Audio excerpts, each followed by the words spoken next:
Hey everybody, it's me, Super Paul Games. How are you all doing? Welcome to Black Nirvana. Oh,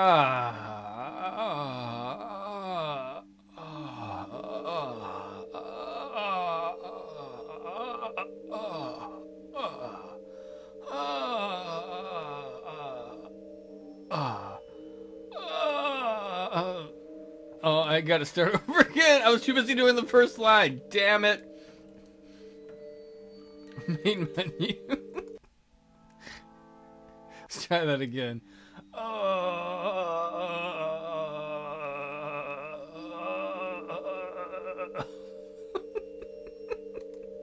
My my heavy body slowly wakes up. It feels petrified, as if it spent years in slumber. The first thing my tired eyes see upon waking is sheer blackness. No matter where I look, darkness covers everything. Darkness covering me. There is no sense of life in this abnormal space. Hey, it's my hand.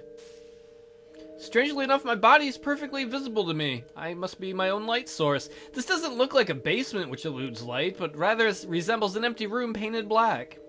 Nah, not shine is missing here. What?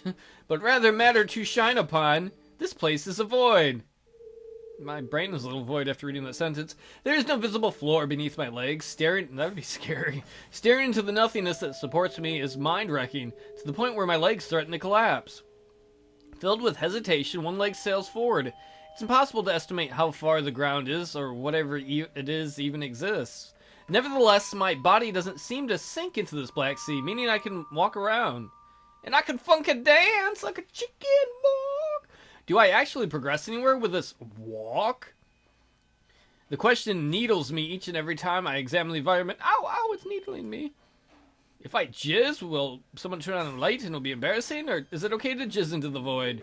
If you jizz into the void, does the void jizz back into you? That's what Nietzsche would say. There's no visible change in this blackness. My own steps don't even produce sound. This eerie stillness is disheartening. With no sense of time's flow, actions can't be measured and can't be judged as real. Thinking in itself is rendered meaningless without any substance to grant it purpose. If only there were something, anything, to shatter this nothingness. Like Coca-Cola. Hello! Boom, chicken.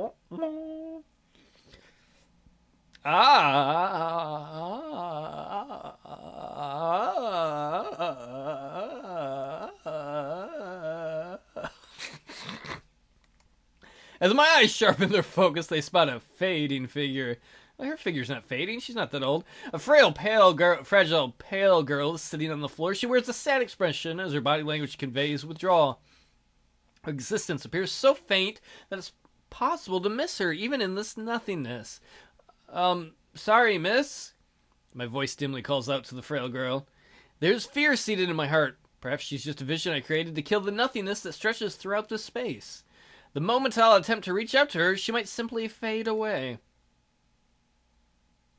Yes? It's a real chick. Following a short delay, a faint reply comes out of her so sexy and delicate lips. I'm glad. I thought I was imagining things. Great weight is lifted from my mind. My legs draw towards the girl. Hopefully the rest of my body does too. Come wait for me. The only other breathing creature in this empty realm. I'm bound to score then. Oh, she's doing the odd thing too. There is zero reaction towards my advance. Unlike me, this girl isn't excited to meet another peer. Well, you might have creeping the thing. I'm Vincent. What's your name, honey baby child? May you? May you suck my dick? Oh! Her answer is cold. She doesn't show even the faintest hint of friendliness towards me. Approaching her seems to promise a challenge, but I'm up to it. What are you doing here, you know? This is the best I can compose on a whim. It's not very good. This girl's so enclosed that the very thought of calling out to her piles stress upon me. There's only one woman in the world, and if I blow my shot with her, then I'll never get any. Nothing? Huh? Nothing? I'm pushed away by a short, swift reply. Oh, she's sad. Nothing. Always nothing. Forever nothing. She turtles further beneath her arms. It appears as if this interaction is not to her liking. By the moment it grows harder, oh yeah, it grows harder, to strike a proper conversation with her. Are there others here, lady? Perhaps somebody sociable would yield more help. No, I'm alone here. Alone? Alone. Always alone. Forever alone. With a sad voice, she repeats the same word thrice. Author, I like that you use the word thrice. That's a good word. My head is filled with depressing images of a lone girl sitting motionless in the deep, static darkness. When you guys have to poop, where does it go?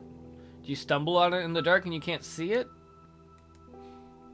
For how long have you been here, lady? How long did it take to bring this girl to such a gloomy condition?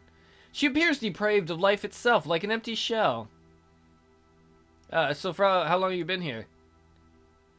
Wait, did they change the what is what? Me, well about... My throat is frozen. Composing an answer seems impossible.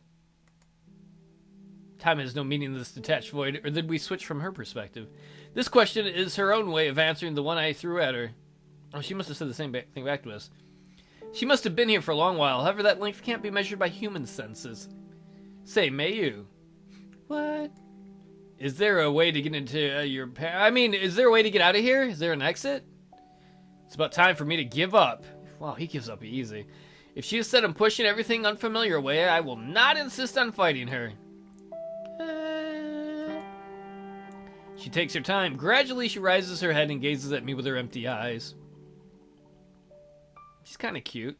Why are you here? Does she ask because she's interested? Maybe she likes me. Or does she want me to direct this question towards myself? Funny. It appears as if the order of everything has been thrown into a mess. An inquiry about the exit precedes the ones about the place itself? Why am I here? What is this place? This otherworldly realm of infinite blackness? What has it to do with me? Somewhere inside I can read the answers. They are carved in the depths of my cognition. I can, but I don't want to. The answers to these questions prefer to bury themselves deep inside of me. Deep. Balls deep. I'm here because there's something I can't forget. This black space is nothing but a dark layer which attempts to conceal unwanted truth, suffering which can never be truly overcome no matter how hard I try. Not even this thick emptiness can erase this dolor. Weird, isn't it? What is?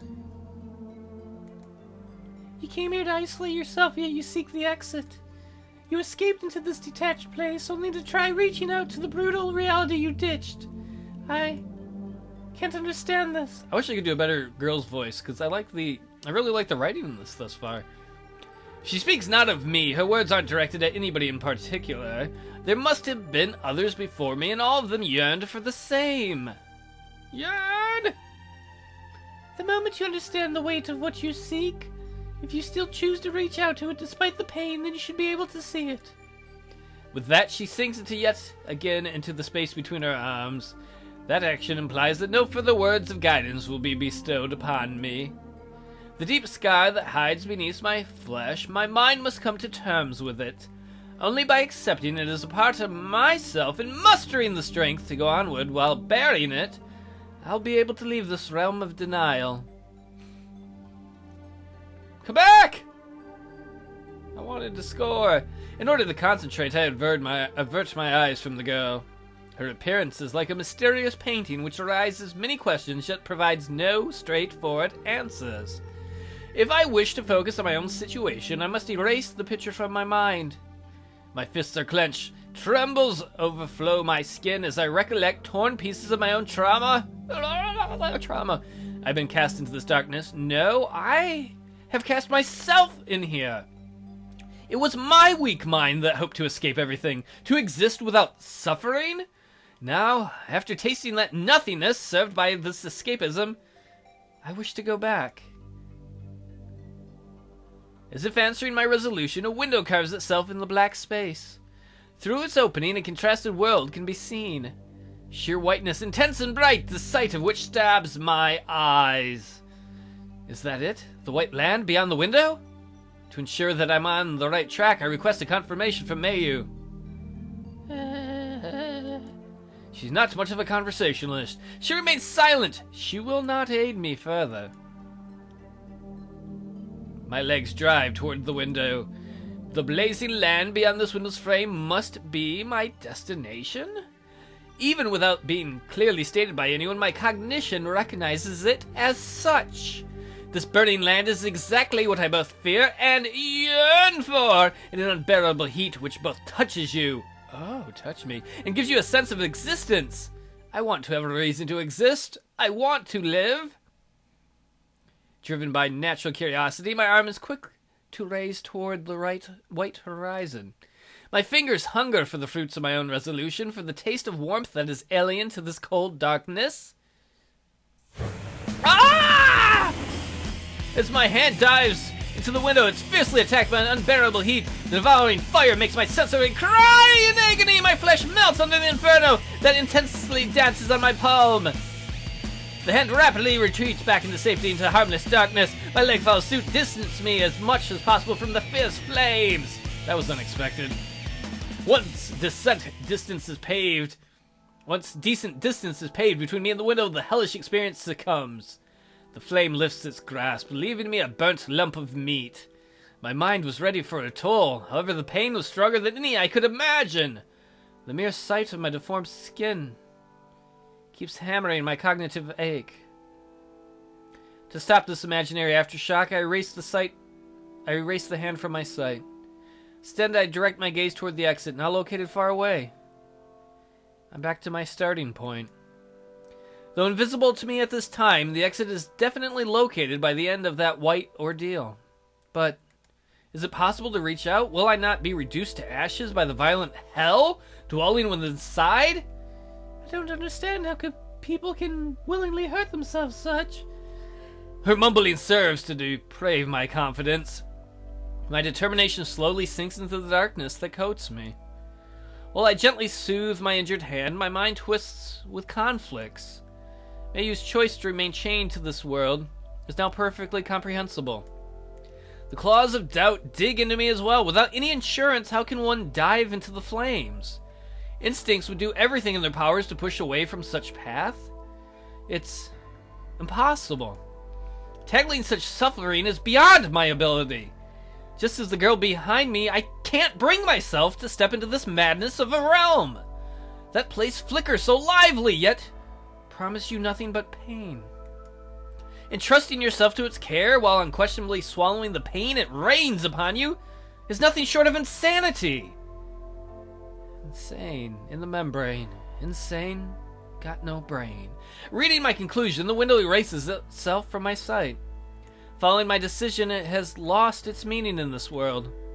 The window shatters into tiny white fragments which are absorbed in the big, deep blackness. My eyes rotate back to the lonely girl, the other sole resident of this realm. In this nothingness, only her shaky existence colors the pitch black of the void. Is this spot free? As I stand beside May, you ask for permission to sit by her side. Yes, it's all yours. Her eyes are now more welcoming. She recognizes me as a partner, as someone who will share with her this cell of solitude. My body assumes sitting posture right next to her. From here on, the two of us will have to share this isolation together. Together. She leans on me. Our shoulders now support each other. She closes her eyes. For long enough, she has been bearing this darkness all by herself, eaten away by loneliness. Always together. We will serve as each other's light until the day we become one with this void, and our existence fades away into nothingness. Forever together, right? I got a girlfriend. Well, there's more than one. Ending one! That was really fucking cool. I'm going to put the link if you want to try out like the other choices. I really like the writing by the author. That was really kind of cool and dark. And now I'm off to go find some cute girl to go live in the dark with forever. I don't know if it's a happy or a sad ending. A little bit of both. Hand jobs all